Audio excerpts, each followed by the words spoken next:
Welcome to another inspiring episode of the Elite Expert Insider Podcast. Hosts Melanie Johnson and Jenn Foster are the owners of Elite Online Publishing. They're both Wall Street Journal, USA Today best-selling authors. We're really glad you're here because this podcast was designed for you. Meet industry experts that share their secrets and strategies. Get successful results for your business in money, relationships, health, and your life. Each episode is going to inspire you to take action towards reaching your greatness. Hey everyone, this is Melanie Johnson along with my business partner Jenn Foster at Elite Online Publishing. Hey Jenn. Hey everyone, it's a wonderful day today. Oh my gosh, it's better than a wonderful day. It's a super great, super fantastic, supercalifragilisticexpialidocious day because we have Mario Fachini in the house. So I just can't tell you, I just love Mario. We go way back. Jenn and Mario and I met way back before I was business partners with Jenn. And we went through this whole journey learning how to publish and market. And Mario was always way ahead of the curve. So we're going to have so much fun today. You're going to learn about his new book, which is coming out, The Expert Authority Effect Publishing Method. Mario is a sought after business consultant. He helps businesses blow up all the time. He will dig down into the dirt, but you have fun while you do it. That's what I love about Mario. And you start making more money with your business. Mario, welcome. So glad that you came to our podcast today. Melanie, John, it's great to see you both as always. It's a great day to be here to be able to share with your audience. I appreciate the invite. Awesome. Look at you sounding so formal. I love it. Oh, you know, I don't need to, and I can't, I definitely can't, or whatever I can. Oh, awesome. So yeah, I'm really, truthfully, I'm excited to share. And the reality is, I mean, you're making me sound, I'm like, where's she coming up with this stuff? Because it's like, I'm so ahead of the curve. Like I failed English 7 times. I mean, I realize I do have a strength in this and I'm making fun of it. But at the same time, I'm also like, I think we're all just doing a little bit one day and going, how did it work? And then what can we prove the next day? And, you know, I'm just constantly learning. So I appreciate the introduction, but at the end of the day, I really literally failed English 7 times. So if you think it's that difficult to get to a point where you can hold a book in your hands, it's really not. And if you have a message to share, there's no reason. Don't let that be a reason to stop you. Well, Mario, tell us a little bit about your publishing journey, because I know for me, it was really you who got me started. Because what happened was I wrote a compilation book. I wrote a chapter in a book. And Mario says to me, hey, have you written a book yet? And I'm like, well, I have a chapter in a book with Dan Kennedy. He's like, yeah, but that's not your book. You need a book that's your book. And so when Mario said that, he's like, it's easy, just do this. And so I did what he said and I published my first book. So thank you, Mario. You're very welcome. And you're going to love reading this book because you're actually named in it. Remember when we were walking down the hall for the table of contents? Oh, yes, I do remember that. That was a fun story. And again, I like to keep stuff simple because so many people overcomplicate it. And I remember we were at an event, you know, that's where we all met. We were at one event. And I actually remember we were at another event a few years later. And I remember when you two were like, we're going to partner. I was like, this is so awesome. But the reality is we wrote the table of contents walking down from one end of the hotel to the other. Mm-hmm. And I remember that. I was typing it in my phone. That was a lot of fun. It was a lot of fun. That was really, you know, as long as you have an idea. One thing I tell everyone, and you know, it's why I have the 7 steps, is start with where your expertise is. There's so many people in trainings out there that are like, let's discuss what you should write about. And it's like 50 million exercises on how to narrow down what you could write about. I'm like, I could write about boating, but that's not my area of expertise for business. It's like, you know, I can do it real simply right now. What's your business? Boom, boom, boom. That's your area of expertise and what you're writing about. Done.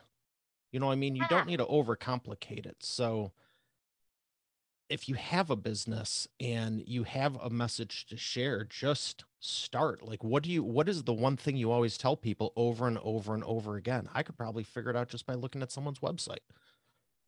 You know, some people vacillate between their own personal story and journey and their business. And, it's like, well, should I tell, I've got such an interesting life and I have this, but then I've got, my story about business and, I need to teach my expertise. What do you tell those people? Because we get that all the time. I always lead with business books, and I'm very focused on that, adamant, firm, whatever. There's a lot of people who will publish whatever. I really focus on business books. Early on, there were some children's books we did because I really wanted to help someone achieve their dreams and passion, and I'm thankful. But those are totally different than what you need to focus on for a business book and a personal book. So for anyone listening, I would say, if you want to do a book for a passion or a personal thing, go for it. However, if you're doing it for business, be very clear about what the intent is. I was joking about this the other day. I can't remember if it was on my show or I was just talking to myself or whatever the case was, but it had to do with being a motivational speaker. I think it was an episode of my show. And I was just like being sarcastic for 5 minutes straight, being like, I have never billed myself as a motivational speaker. It's always been business geared. I'll help you with marketing, publishing, such and such. But because I'm not a boring person, everyone's like, oh, he's a motivational speaker. I just stopped correcting. I'm like, hey, you want to promote me? Absolutely. Here's my number. We can talk. You know what I mean? But at the end of the day, you have to know what your focus is with it. And of course, I want to inspire and motivate people, but it's business geared. So the point with the personal side is you can still tell your story in a business book, but you're not writing a biography. Mm-hmm. I like that because I think a lot of times people get into or they get nervous about, I don't want to write a book because I don't want to tell my personal story, or I don't want to tell this part about my divorce. I don't want to tell this part about what happened with my kid or whatever. But that's the thing. You don't have to, and you don't really want to, because like you said, you want to have the intent and the business focus. So if there's a story that leads to that and ties in with that, then it's good to tell it. But if it's a story that doesn't really have much to do with it, other than it being part of the journey to get there, but it's not really part of the business, then it doesn't need to be in the book. And I think a lot of times that's where we say like those books that we read where we're like, wait, what? Why do we need to know that? Like that has nothing to do with what this book is about, kind of thing. I would have to agree, Jen. And that's a good point, because the thing I make sure, whether it's a guest on my show or a client for publishing, it's like, let's not leave gaps. So if you're like, oh, I woke up one day and, I had this issue and now you should get my course. Like, what? You don't need to go into detail as to what the trouble necessarily was, or you can talk about it a little bit, but you don't need to drill deep for every last little detail, but you still should be sharing it. There's people, I just see their videos, see their shows, see the podcast, read the book, whatever the case is. And I'm just like, they went A, B, C, Q, L, F, T, S, Z. I'm like, what? You need to have it make some semblance of sense. I am not the poster child of like, here is, whatever. I write how I write and I talk how I talk, but I always make sure there's not 48 open loops throughout the thing. And that's a marketing term for anyone listening that you're not familiar with. If you've ever seen ads that, just leave you hanging, that's intentional. So that way it gets you thinking.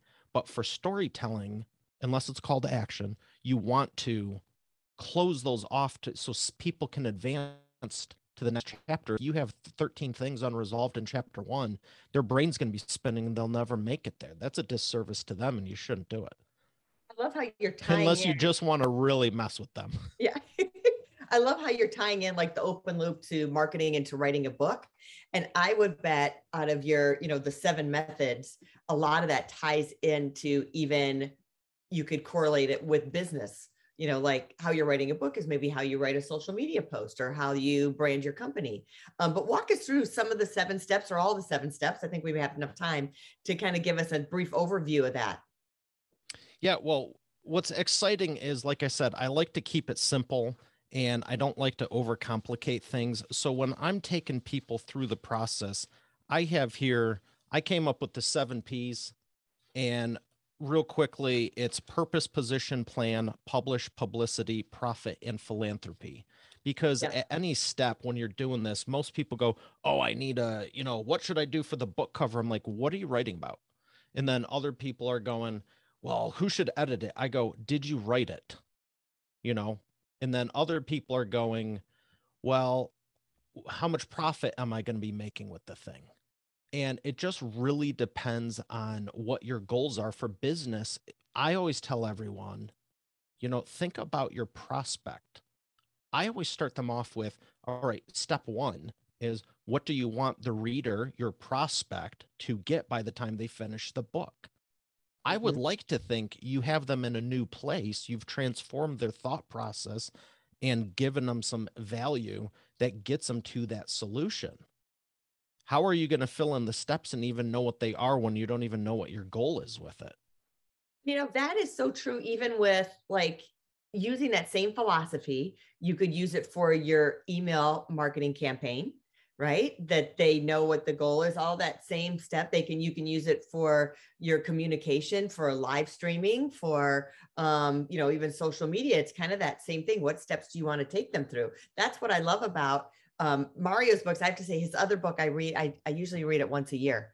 And he's like, really, you do? And I go, yeah, because there's just so much stuff in it. So I can't wait to get my hands on this book. It's pre-order right now, because I know all the things that he teaches also apply to so much of your business as well. So take us started. I'm going to transition a little bit because I know we're all about books and publishing, but you are such a great business coach. And tell us, like, when you first meet someone, they're like, hey, Mario, I'm struggling in my business. I'm having a hard time getting clients. I'm having time closing business.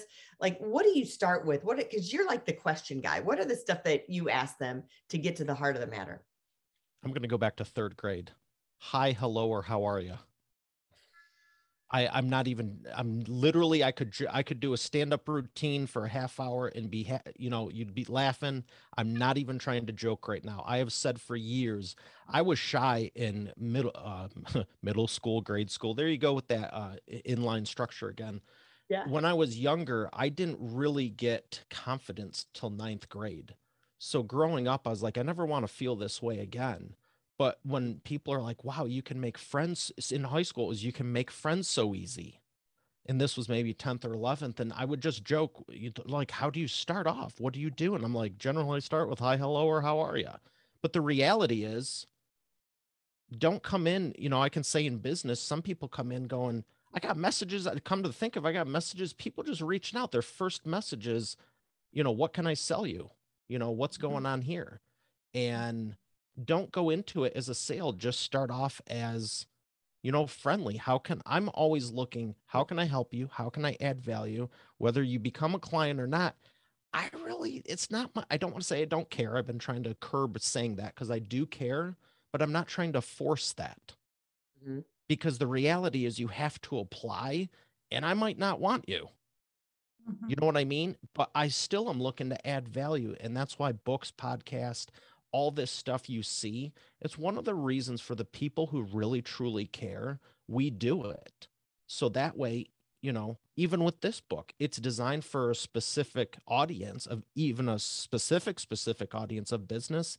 But even for the people who can't afford the service, it's not the right time, or I just don't want them, I still have all this other stuff that I have no doubt will help them. And that is always my goal. And I will tell you both, there's stuff in here, in the book and some of the other stuff you're going to love. You're very much going to love. And Melanie, I appreciate the compliment that you read every year. I still can't wrap my head around that. It's just, it's a good feeling because even with my other books, I've always wanted to add value, and it makes me smile because it's still working. And some of them I did as far back as 10 years ago. That's great. Well, and I love that you start with hi, hello, how are you? Because like you said, a lot of times, especially in social media and messages, people are just buy my stuff, instead of actually getting to know someone and finding out what they need, what value they need, what problem they need to solve, right? Yeah, as far as the marketing goes, and no matter what it is, always lead with value. And I'll go a little bit deeper because I just pictured someone writing notes, listening to this, going, wow, I'm getting a lot out of this and I want to give more.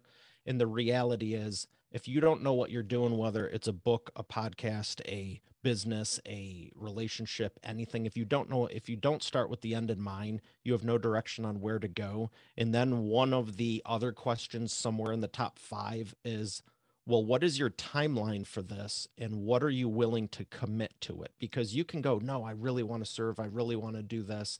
I really want to do that marketing campaign. Okay, well, how much time do you have? I got 48 hours. Okay, well, that's nuts. But it's possible if you still want to do it. And then some people go, well, as long as it's done in the next 5 years. Most people have no recollection of time. They don't know where to aim, and they're either overshooting or undershooting. And then even if they give some reasonable date, like 3 to 6, 9 months out, well, I guess you couldn't have over the budget, but you could be wasteful with spending. But more often than not, people starting off have too little budget.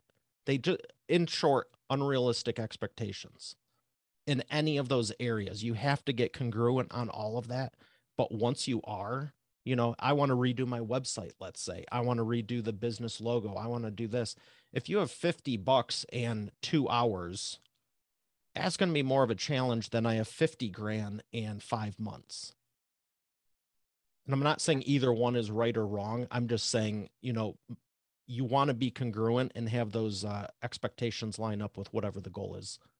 What you're saying is like really create that plan. Start out of the gate and decide what your plan is, what your goals are, what the timeline is. And one of the things that I always love about you, Mario, so Mario and I jump on the phone and we'll have, it's never usually a 5-minute conversation. It might be closer to more 7 or 8, right? Yeah, 7 or 8 hours. No, not quite that long, but it's usually pretty long. And one of the things Mario says, he gets so excited about, oh man, I just found this new AI stuff and I just shaved off 2 minutes and 30 seconds off of this process. And he goes, and if I add that up, because I do this process all the time, I just gained 5 hours of my life back this year. Right. So I got to figure out, I'm so excited. What am I going to do with my 5 hours? And it just cracks me up, but I love that. And so many people don't think in those terms. Yeah, you got me excited thinking about it again. I found some new stuff even in the last week. I'll have to tell you about next time. Yeah, because it's gonna shave even more off. But that's the reality. Most people in business think about most people in business don't think to begin with. But then the ones who do, it's like it's all this airy fairy. Like there's no concrete anything.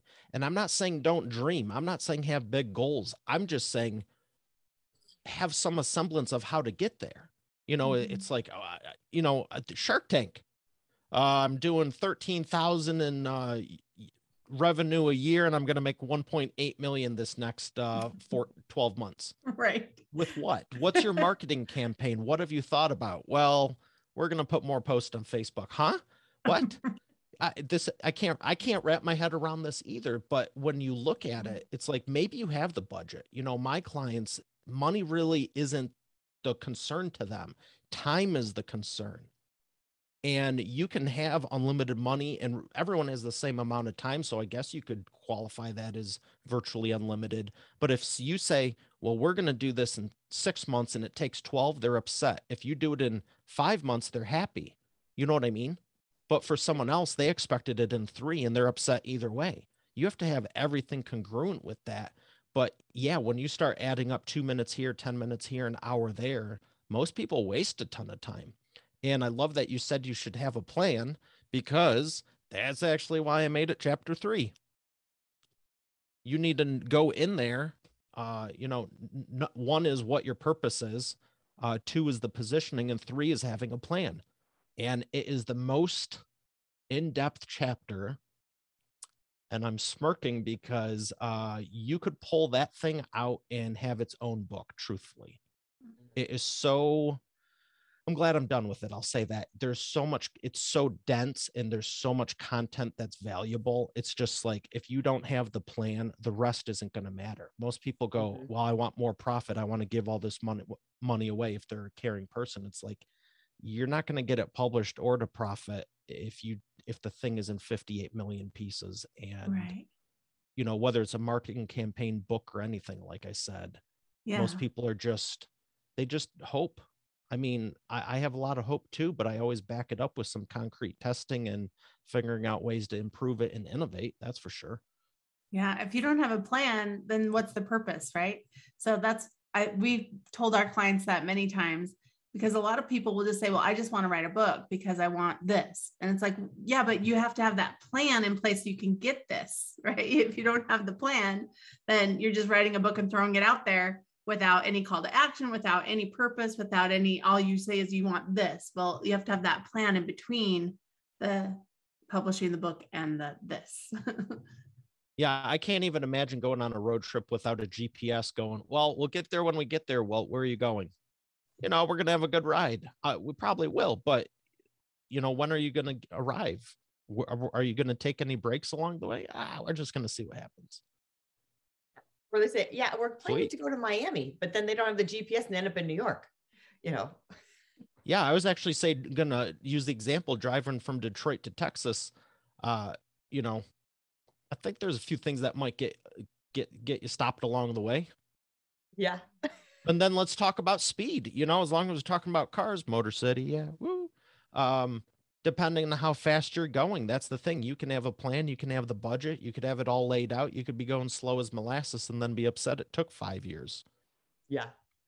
Let's talk about, I want to go into a little bit about your book. I mean, we've talked about the content of the book, but I love that you're doing this bulk buy strategy of pre-ordering. And I mean, I think people can also relate this to just not buying, a book if you have other products, but walk us through how you developed it, how you came up with what to go with each level. Cause I just thought it was genius. I just loved it. And have we shared that and copied it for other authors? Yeah, we have. Okay. We've been inspired. I'm not shy to say that. I appreciate that. And like I said, I do like to inspire and motivate, but at the same time, it's like, I do business book publishing. I'll just leave it at that. I could go off on 48 tangents, but with the bulk buy strategy, again, start with the end in mind. With everything that's happened the last couple of years, this isn't my first book. I don't need to go, I have a book. This is my 5th or 6th or whatever it is. I don't need the positioning. I already have that. I really, truly did this to help businesses in a bigger way. And I go, what is another bigger way of doing this? It's getting more copies in people's hands and giving the opportunity instead of going, well, I want to sell to you, Melanie, and you, Jen, and I appreciate the support. And obviously I want to, but at the same time, there's people that, it's just, even clients of mine. I have a lot of clients that are organizations, and I'm going, why the heck don't I just have things where they can buy 10, 50, 100, 500, 1,000, whatever the case is? Because, my goal is to help tens of thousands of businesses. Mm-hmm. It's just simple math. If I'm trying to sell 10,000, 100,000 one at a time, it's going to take longer than if someone goes, yeah, I'll take 100, I'll take 500, I'll take 50, I'll take 12, whatever the case is, 15, 5, any little amount. Because there's almost always someone, why didn't that sound like proper English? There's almost always someone. There's a lot of people out there that want to give them away. And how many times have you got a book as a gift? I love, you never throw a gift, you never throw a book away. I mean, I always some gifts you throw away. Yeah. I always equate it to real estate agents. They keep sending these flyers out that I always throw in the trash. Usually I don't even look at it unless the house is kind of compelling, but then I glance at it and I throw it away. Yeah. But if they sent me a book that looked like a high quality book, it would not be thrown away. I would keep it and refer to it. Even if it was I would argue, even if it's an average quality book, books have a 2-year shelf life. Business cards and flyers and all that material has a 2-day shelf life. I would think even less. Like some of those might even have, like those flyers that to me that has they have like a 2-minute shelf life at my house. Those big, huge postcards that you get in the mail that are ruining the, plastic card stock, right? There's people, that's a good point, Jen, because there's a lot of people who even do those wrong. That's a marketing thing. That's an expense. And in some instances, I've seen the postcards rival the price of, a decent quantity paperback book. Mm-hmm. So if someone wants to argue about the price, I mean, it's so marginal. Mm-hmm. It doesn't even make sense. But I'll give everyone a little tip on the postcards. Most people print the postcards with all the information that's good on the back. By federal law, you have to have the indicia facing forward. So they put all the good info on the back, and people take a look and just go exactly what you said. You just pitch it because there's nothing compelling on it. It's really no different than a book cover. If you have a crap title headline or a crap subtitle, not they're both subtitles, but if the information doesn't make sense, people just pitch them like that. So you go, oh, I got a good printing price. Who cares when they're pitching 60% of what you're sending or more? Yeah. Mm-hmm. I would say It even all more. goes back to the messaging. I don't care if we're talking paper in the mailbox, paper in your hands, website, the text, social media posts. If it's stupid and it doesn't make sense, no one is going to connect. So do you have some kind of special formula or something that you say when you're messaging, like, hey, add value, or what do you keep in mind when you're trying to work with clients? You could argue there's formulas and stuff like that. And yes, to a degree, but at the end of the day, it's really take a step back. Does this make sense? If I'm the prospect, how would I enjoy receiving this? Mm-hmm. What is my experience? I think we all get caught up, and I try not to. I have my team look over stuff, and I really try to stay in a role of, okay, all this gets done, you take care of that. And I just pretend I'm whoever we're trying to reach and go, what is my experience here? I go to your page, I go to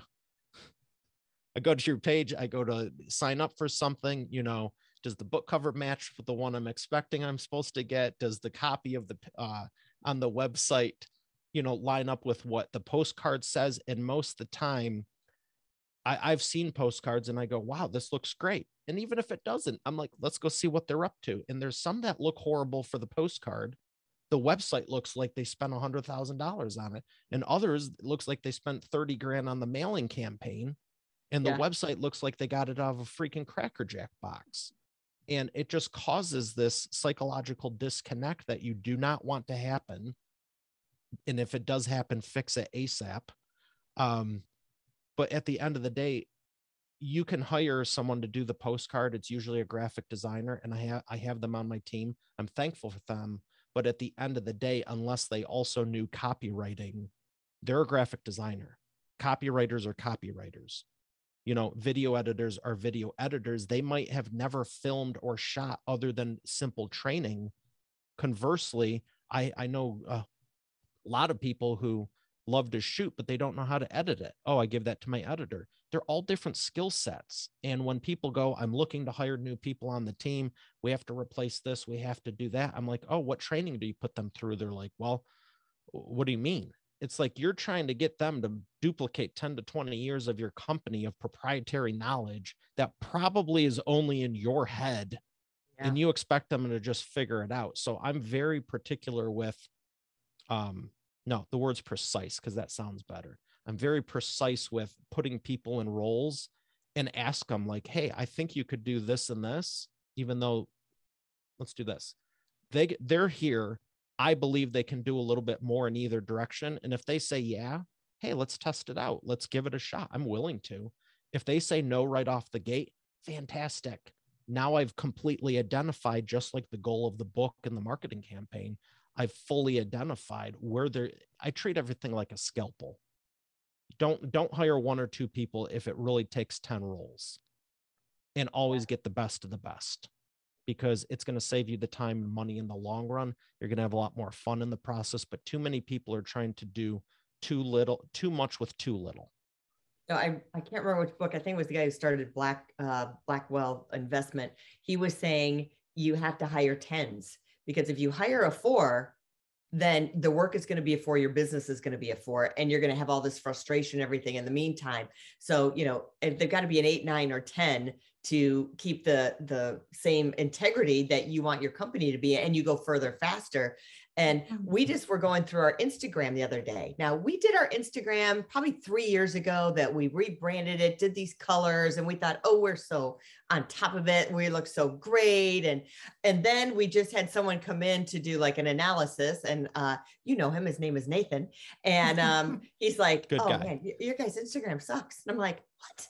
And he goes, let me get you guys cleaned up here, because this is not right. And then we realized we have 4 different people doing our Instagram, all posting different things. Nobody's on the same page. They're not doing the same thing.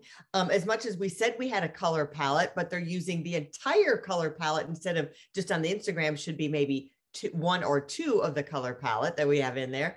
So we just realized, what the heck? Like, it was like, you know, one of those things that you do have to kind of reanalyze what you're doing and have that congruency. Like, our Instagram wasn't congruent with what our website was looking like, and maybe with what our messaging is. So I think you have to revisit that periodically, probably once a quarter, to make sure you're still, everything is the same.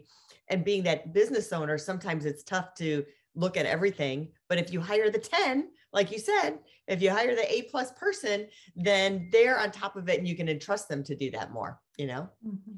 Yeah, I agree. And I would also say, see, everything in business is always, well, how do you handle this? I ask people that on my show all the time too. And the answer for all of this is really, it depends. Because while I'm hiring new people, if someone's listening, I'm hiring. Like, we're growing and I'm excited about it, but I'm looking for more great people. And you need these people in place, but at the same time, don't feel like you need to outsource before you know what the heck is going on, because we're talking about the branding here. And I see your nice logo on the wall behind you. And I'm thinking of what people have said about mine. And honest to God truth, it's which one? Right hand? Is that the one? If like you're in court, right hand. Okay. Yeah. It's just common sense. Yeah. Yeah. Sometimes take that step back, like I said, and just walk away for 5 minutes, grab a sandwich, grab a drink, and just like water, because it's healthy and hydrating, and then come back and just go, okay, what am I working on? What am I doing? Does it make sense? Mm-hmm. If my show is here and my book is here, or the book is here and my show is here and my messaging's here, just look at it. You know, it's easy when someone goes, well, what do you think of my website? Oh, For the person listening, when's the last time you ever did an audit on your stuff? Mm-hmm. Regardless of your area of expertise, I'm sure you've done a critique of some point of whatever it is. When's the last time you just stepped back or even asked your audience, what do you think of all my stuff? One of the first things I did in middle school for self-development, before I even read books on it, I was tired of getting picked on. I was tired of just being, and I remember sitting there in band, of course, not paying attention, even though I loved band, played alto sax, still do. And I just asked my friends, and I go, what can I do to improve myself? And I'll never forget, my friend Alexa goes, well, you kind of hunch over when you walk. Well, that week I just practiced sitting up straight. I just practiced posture when I was walking. And then next week I asked something else. And I told this story about a decade ago, and someone's like, you did a 360 interview on yourself? I'm like, what? I was never in corporate America, but apparently there's this thing called the 360 interview, or I don't know what it is, but they were telling me they hired a consultant for like $250,000 to go through the whole company and just analyze all this stuff. Mm-hmm. For anyone listening, what is something you could improve? Don't tell me you're perfect and there's nothing you even have in a top 5 or 10. Mm-hmm. Everyone has something. Just stop ignoring it and do something to make it better. I think that's a great place to stop, because we've got another interview coming up. So Mario, love having you all the time. The pleasure is mine. Tell us where people can go to get your book. eapublishingmethodbook.com. Awesome. We'll put that in the show notes and up on the video on YouTube. Well, I And also appreciate you it. can go to mariofachini.com, right, too. And he's got a bunch of stuff there, too. Yeah. And if you want to check out the show, eainterviews.com. All right. Well, thanks for coming. Remember to subscribe to the show because we have fun and we learn a lot and have a great time while we're doing it, like we are with Mario today. So we're here to make your life better, put a smile on your face. And like Mario says, so we're all going to sit up a little taller today. I'm sure we all could use a little better posture. So remember to subscribe and we'll see you next time. And if you're looking to publish your book, reach out to us at eliteonlinepublishing.com and pick up Mario's book. You'll get some tips. See you next time. Bye. Thanks, Making a great day. Hey, are you looking to increase your revenue, build credibility, and elevate your brand? This podcast is brought to you by Elite Online Publishing, an innovative publishing and full spectrum marketing company. They will publish and market your book to make it a #1 bestseller.